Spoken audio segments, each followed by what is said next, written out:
Here's the kicker.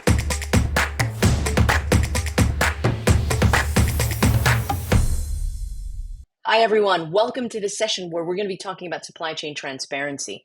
And I think the first question that I really have is, what does it mean practically? What is supply chain transparency and what does it mean practically? I'm going to start with you, Pamela.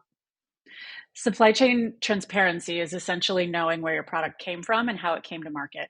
That means who sold it to you, who made it, who grew it, how, where did it go through, and how did it end up in your hot little hands?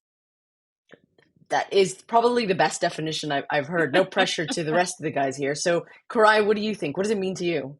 I would second that, and I would probably add to that it's the ultimate ability to take control of what you are all about. And if you're an enterprise about higher purpose, transparency should be front and center. Fantastic. Vince, what about Yeah, you? hard to beat those. I'm really on board with those descriptions. Yeah, I would add that it used to mean who you bought your product from. I think it means now knowing it way down upstream suppliers, knowing your goods to the other tiers of suppliers as well. Okay, so we can all agree on the definition.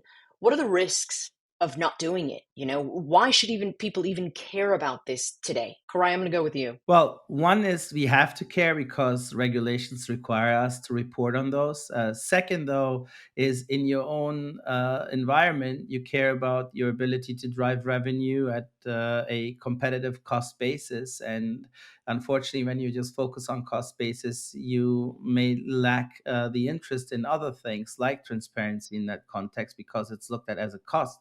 But if you really apply it as part of your investment into your supplier network design, it actually is means for you, as I mentioned earlier, take control and create resiliency proactively. And not just reactively when an incident has happened or your regulations are coming down on you. So at the end of the day, the risk of not doing it outweighs the risk of actually doing it and not getting the entire data set accurately done in the beginning.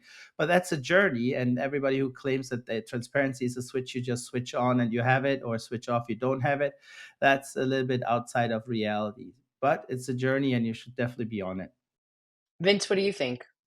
I think that this whole thing towards mapping for different reasons have is evolving, and I think there are new needs. And I agree with the value add, not just the cost side. For example, you could map for forced labor risks, but which are regulatory requirements and could be seen as threats or negatives to companies. But there's also opportunities in that. Like Koray said, you could offer those services to your customers. You can fix problems for them. The other thing, I just want to add one more thing to that and say that there's laws that require mapping now in the EU and Canada and the United States, but there's also supply chain disruption that is a result of not mapping. Right, my goods are delayed, my purchase orders are canceled. So yeah, I think it has more meaning now than than in the past, in my view. Pamela, what do you think about that? I think the thing I would add to all of those answers is the demands of the consumer are changing. And so, in addition to having the must do regulatory compliance, you've got consumers caring more and more about deeper and deeper into how their product was made, where it came from, who was harmed in the process, what river got poisoned or not. Like those are the things that consumers really want more of. And you can't tell an effective story about how great your product is and how strong your supply chain is if you can't answer those questions. Yeah, and you know what? Reputations are destroyed in minutes, aren't they? With, Yeah, so true. one big mistake, and the reputational damage can be absolutely game changing for any organization. Um, Karai, what are your thoughts on this? What are the stumbling blocks as to why perhaps maybe companies struggle to implement true supply chain transparency? I would almost say there are a myriad of stumbling blocks. One is usually within the organization itself, you stand in your own way by functional or siloed engagements and KPIs that do not add symbiotically to create transparency. If you think about logistics caring about logistic lanes, procurement caring about cost savings, compliance, caring about audits. That doesn't necessarily work in sync very often. So that's number one. And number two is really the misunderstanding of data and where data is maintained, created, utilized. Even if people don't work together, data should take that burden. And that's also not free flowing in many organizations. Within the organizations, and forget about between organizations as an ecosystem. Third, of course, I take that on me as well as technology. There are hypes around technology capabilities that end up in too quick to market solutions that at the end of the day have disappointed and created a little bit of a distrust in the user portfolio. So being very authentic your solution can do, cannot do is important in creating that transparency and regaining some of that lost trust, in my opinion. AI is in everybody's mind, but what does it really do if you really don't trust it? That's another one. And last but not least, I think unfortunately, the regulations seem to come before capability on reporting to it. So that creates a little bit of the analysis paralysis environment where the min-max principle applies, where you want to do minimum investment to get maximum compliance, but unfortunately, that doesn't really work that well. So when you look at that 300-degree environment, it's actually a very yeah, people would say, why do we even start or should bother? Well, because it's actually on the flip side a competitive advantage in all factors. Better for your clients, better for your enterprise, better for your stakeholders. And I think that's how I a little bit like to look at the flip side of those challenges. But there are many, absolutely. And in your opinion, Pamela, you've seen this as well. Why do you think people stumble with true transparency? Well, there's, if you're looking at the private sector side, I think very understandably, there's just an enormity problem, right? There's that Mm, old adage, like, how do you eat an elephant, right? One bite at a mm, time. It's a horrible expression, but it's true, right?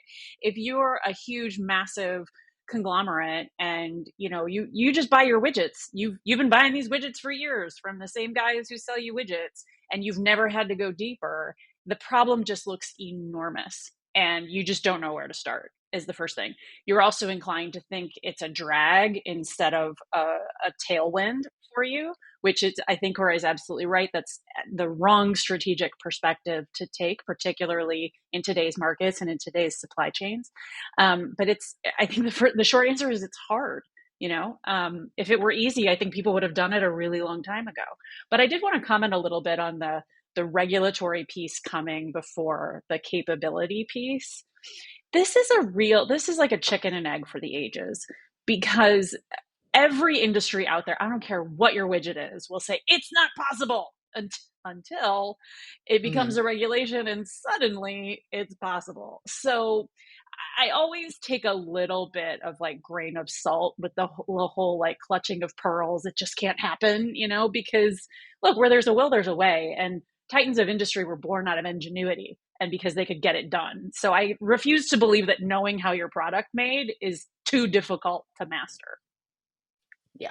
Vince, what do you think? I wanted to jump in on this one. I think I'm going to play the middle between Pamela and Corey, because one, there's return on investment, right? And that is huge. And those are discussions that we've been in for a year about the forced labor product. And you have to show a return on investment. And two, something Pamela said, and Corey, the regulation usually is, I don't know if it's before capability, but part of that ROI is the governments that are doing these regs have to give you some sort of benefit for participation. So you have to be either risk differently. There has to be segmented risk. There has to be a risk assessment. When you're mapping for something like optimization, right? You might be able to calculate that. Hey, this is what we're saving on. I could count my carbon emissions, or I could count data. But some of these ESG issues like forced labor, I really think these governments have to create different buckets of risk to entice people. The last thing I'll say on this, if I go back to some of the security regs in the early 2000s, anti-terrorism regulations like CTPAT and import security filings. I hate I hate to say this way, but it's almost like they do it when they have to do it. Okay, they do it when the government says you if you don't do it, it's not entering the country. That's number one, and number two is when the retailers and the consumers start coming back saying, "Hey, you know what? I'm not going to buy your product if you don't do it." Right? Yeah. Those are the two things that I see motivating. Of course, you have these leaders out And there. you know, Go ahead. well, I was just going to say, you do have you do have people that are doing it well, don't you? Yeah, I just want to, if I could jump in there, there are always those leaders. There's always those four companies that grab the pilot program. They see the value in it, and they market it. They market that they're leaning into ESG, and they market that to their retailers that they sell to, and they market that to consumers.